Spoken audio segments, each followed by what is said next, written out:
Alright, let's dive into this. It's a thought that's been circling in my head for a while now, evolving from a pretty common understanding of consumerism into something, well, something that feels a bit more unsettling, more fundamental. The core idea, the one that really crystallizes it, is this: they sell you your next self.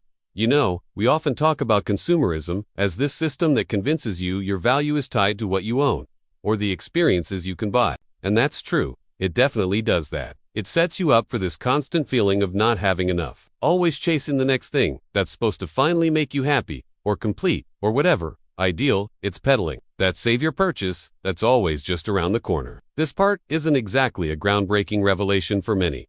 We see it, we feel it. But then I started thinking, what are they really selling? Is it just the object, the car, the phone, the vacation package? Or is it something more intangible, yet far more powerful? I looked at advertising, at popular culture, at social media. It's not just by this shiny thing. It's by this shiny thing and become this person. The ads don't just showcase a product. They showcase an identity, a lifestyle, a specific kind of status, or coolness, or belonging that comes with the product. That's when it hit me.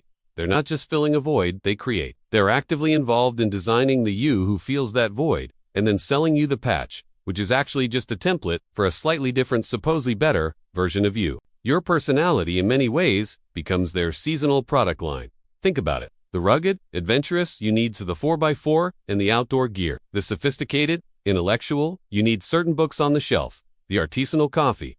The minimalist tech. The fun-loving, popular, Dio needs the trendy clothes. The tickets to the right events. The latest social media app. It's a continuous upgrade cycle. Not for your possessions, but for you. The system subtly convinces you that progress, personal development, is primarily about acquiring the attributes associated with these consumer identities. It makes you believe that to become better means to have better, or have newer. It's a shift from being to having, as the primary marker of personal And here's the really insidious part.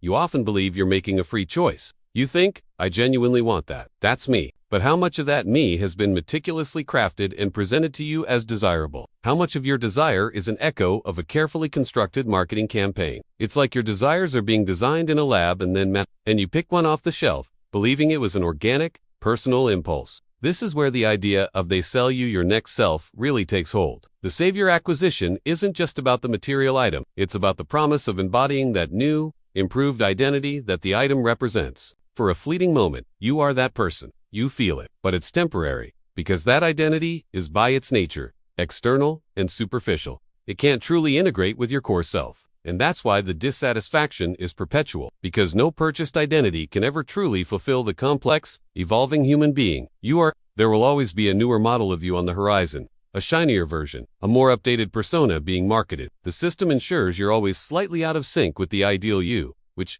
conveniently, is always available for purchase. How does this play out in daily life? Think about the pressure to keep up, not just with Joneses in terms of material wealth, but with the constantly shifting aesthetics and lifestyles presented as current or aspirational. The clothes you bought last season suddenly feel dated, not because they're worn out, but because the identity they represented has been superseded by a new one. The hobbies that were in are now replaced by new activities that require new gear, new subscriptions, new you. This constant churn isn't accidental. It's the engine of the consumer economy. It programs you for that perpetual dissatisfaction, that endless search, and the emotional dependency it creates is profound. Happiness, fulfillment, even a sense of self, become tethered to the act of acquiring. So, what's the takeaway here?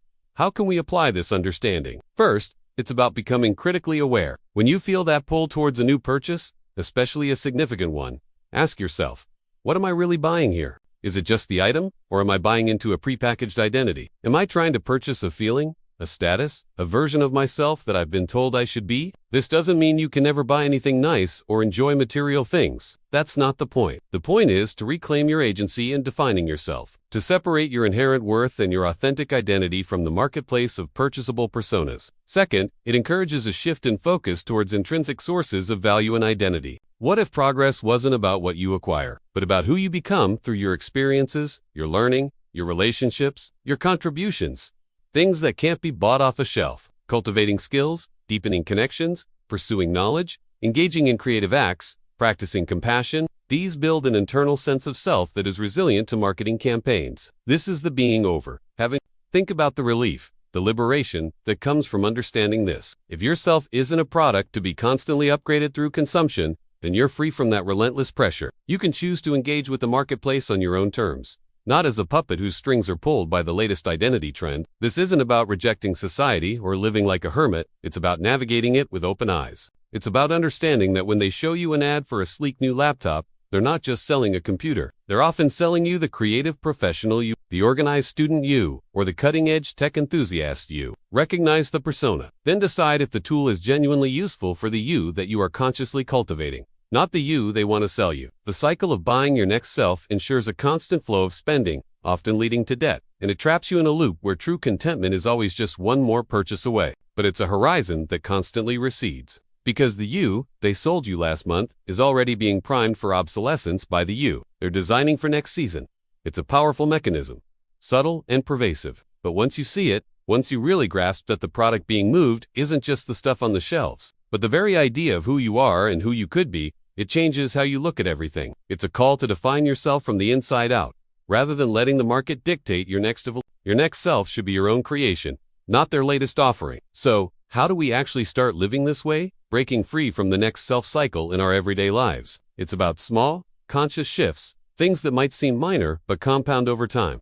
First, practice mindful consumption. Before you buy something, especially impulsively, pause. Ask, do I truly need this? Or am I being sold an identity, a feeling? This simple pause can be incredibly powerful. Consider the 7-day rule for non-essential purchases. If you want something, wait 7 days. If you still genuinely want or need it after a week, then consider it. Often, the manufactured desire fades.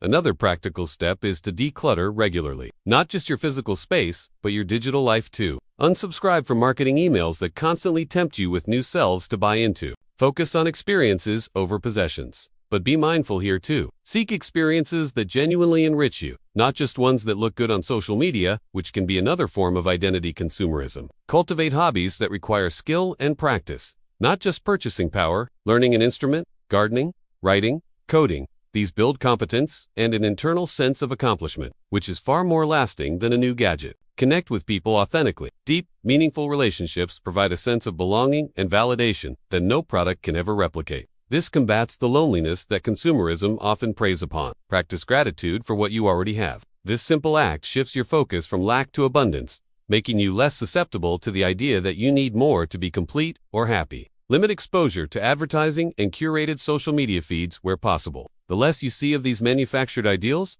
the less power they have over your desires and your definition of self. The benefits: you'll find more financial freedom, less anxiety about keeping up, and a stronger, more authentic sense of who you are. You'll discover contentment that isn't dependent on your next purchase. Ultimately, it's about valuing your inner world as much, if not more, than your outer presentation. It's choosing to invest in your being rather than endlessly acquiring for your image. This journey of reclaiming your identity is ongoing, but incredibly rewarding.